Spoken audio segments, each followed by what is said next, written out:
తిరుమల కల్తీ నెయ్యి వ్యవహారంపై ఏపీ రాజకీయాల్లో హీట్ పుట్టిస్తోంది. ఇవాళ CM Chandrababu, deputy CM Pawan Kalyan, BJP AP అధ్యక్షుడు మాధవ్ భేటీ కాబోతున్నారు.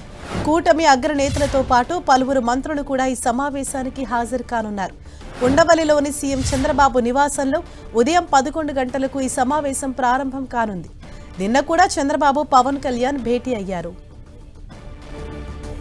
లడ్డూ వివాదంపై ప్రజల్లోకి ఎలా వెళ్లాలి, ఏ అంశాలను ప్రస్తావించాలి, ప్రచార కార్యక్రమాలను ఎలా చేపట్టాలి అనే దానిపై ఈ భేటీలో ప్రధానంగా చర్చించనున్నారు. ఇప్పటికే దీనిపై చంద్రబాబు, పవన్ మధ్య ప్రాథమికంగా చర్చలు జరిగినట్లు తెలుస్తోంది. ఇదే విషయంపై మరింత సమాచారం మా ప్రతినిధి రవిచంద్ మనకు అందిస్తారు. రవిచంద్, ఇవాళ జరగబోయే ఈ భేటీ యొక్క ముఖ్య ఉద్దేశం ఏంటి? హరీష, కల్తీ లడ్డు వ్యవహారంపై ఒక లాజికల్ కంక్లూజన్ కి తీసుకురావాలని చెప్పి ఆంధ్రప్రదేశ్ ప్రభుత్వం భావిస్తుంది. ఎందుకంటే దేశవ్యాప్తంగా ఉన్న హిందువుల మనోభావాలు దెబ్బతిన్నాయి. కల్తీ లడ్డు వ్యవహారం ఆనాడు వైసీపీ ప్రభుత్వం చేసిన అరాచకాల వల్ల హిందూ భక్తుల, కోట్లాది మంది భక్తుల మనోభావాలు దెబ్బతిన్నాయని కూటమి ప్రభుత్వం భావిస్తుంది. ఈ నేపథ్యంలోనే దీనికి సంబంధించి వ్యవహారం సుప్రీంకోర్టు ఆధ్వర్యంలో సిట్టు దర్యాప్తు చేస్తుంది. ఇంకా పూర్తిగా దర్యాప్తు చేయాల్సిన అవసరం ఉంది. ఏదైతే 11 పేజీల నివేదికను కూడా ఏదైతే రికమెండేషన్స్ రాష్ట్ర ప్రభుత్వానికి ఇచ్చింది, అప్పటి నుంచి కూడా ఈ అంశం కొంత రాజకీయంగా హీట్ అయితే పెరిగిందని చెప్పుకోవచ్చు. ఏదైతే మొత్తానికి ఈ అంశానికి సంబంధించి ఎన్డీడీపీ నివేదికలో జంతు కొవ్వు లడ్డూల్లో కలిసింది, కల్తీ నెయ్యి ద్వారా కల్తీ లడ్డూలు తయారు చేశారు, దాదాపు 20 కోట్ల లడ్డూలను తయారు చేశారు, ఏదైతే 64 లక్షల పైన కేజీల కల్తీ నెయ్యిని సరఫరా చేశారని కూడా చెప్తున్నారు. దీనికి సంబంధించి సిట్టు దర్యాప్తు ఒక పక్కన జరుగుతూనే ఉంది. ఏదైతే మొన్న రాష్ట్ర ప్రభుత్వానికి 11 పేజీల లేఖ ఇచ్చారో ఆ లేఖని చూసిన తర్వాత ఏదైతే లేఖకు సంబంధించి చర్యలు తీసుకోమని సిఫార్సు చేసింది, ఆ సిఫార్సుల ఆధారంగా అనిల్ కుమార్ సింఘాల్ అనే అప్పుడు కూడా ఈవోగా ఉన్నారు, ఆయన్ని ఇమీడియట్ గా ట్రాన్స్ఫర్ చేయడం జరిగింది. మరిన్ని రికమెండేషన్స్ ఆచరణలో పెట్టే ప్రయత్నం అయితే చేస్తున్నారు. అయితే ఎవరు దీనికి అల్టిమేట్ గా 250 కోట్ల స్కామ్ ఇది అని చెప్తున్నారు. దీనికి అల్టిమేట్ గా ఎవరు దీనికి లబ్దిదారుడు, అంతిమ లబ్దిదారుడు ఎవరు, వీరంతా కూడా ఇప్పుడు కనిపించేవారంతా కూడా చిన్న చేపలు. మెయిన్ ఎవరు అనేది ఇక్కడ చర్చ జరుగుతుంది.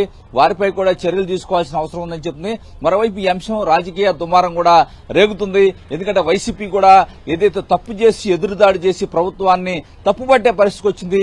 దీనిపై కూటమి ఉమ్మడిగా ఎదుర్కోవాలని కూడా వీరు భావిస్తున్నారు. ఎందుకంటే ఇప్పుడు చూసుకుంటే కనుక అది వరుసగా 3వ రోజు అని చెప్పుకోవచ్చు. ఆనాడు కేబినెట్ రోజు కూడా చంద్రబాబు, పవన్ కళ్యాణ్, లోకేష్, అదేవిధంగా బీజేపీకి సంబంధించిన మంత్రి సత్యకుమార్ వీరు నలుగురు భేటీ అయి సుదీర్ఘంగా చర్చించారు సపరేట్ గా. అదేవిధంగా నిన్న పవన్ కళ్యాణ్, చంద్రబాబు కూడా 2 గంటల పైన కూర్చొని మాట్లాడుకున్న పరిస్థితి. ఈ రోజు కూడా బీజేపీ వీరితో మాధవ్ కూడా వస్తున్నారు, బీజేపీ రాష్ట్ర అధ్యక్షుడు. అంటే కూటమి తరపున ఈ అంశాన్ని ప్రజల్లోకి తీసుకెళ్లాలని భావిస్తున్నారు.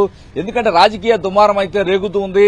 వైసీపీ దీన్ని ఏదైతే తమకు అన్వయించుకుంటూ తమకు అనుకూలమైన ఏదైతే దాంట్లో పాయింట్స్ తీసుకుని హడావిడి చేస్తుంది, ప్రజల్ని తప్పుదారి పట్టించే విధంగా కూడా వ్యవహరిస్తుంది. ఈ నేపథ్యంలో కూటమి కూడా ప్రజలందరినీ కూడా అప్రమత్తం చేయాలి.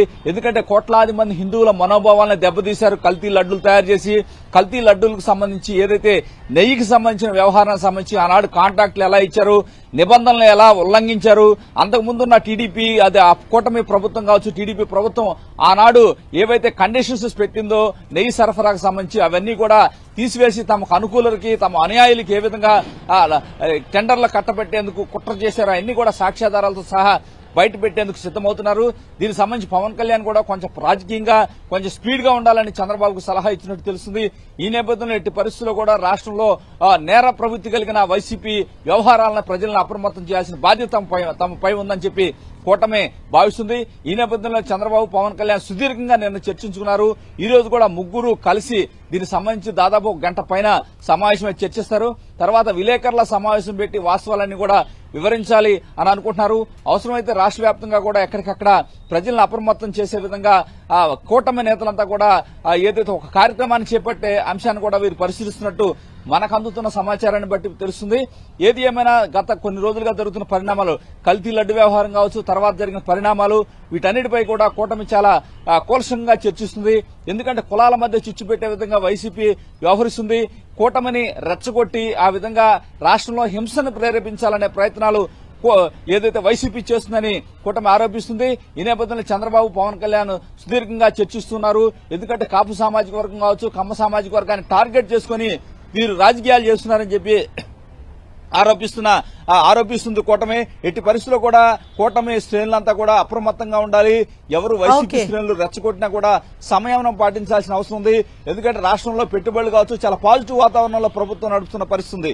ఈ నేపథ్యంలో దీన్ని విచ్ఛిన్నం చేసే విధంగా వైసీపీ కుట్రలను భగ్నం చేయాలని చెప్పి వీరు అభిప్రాయపడుతున్నారు.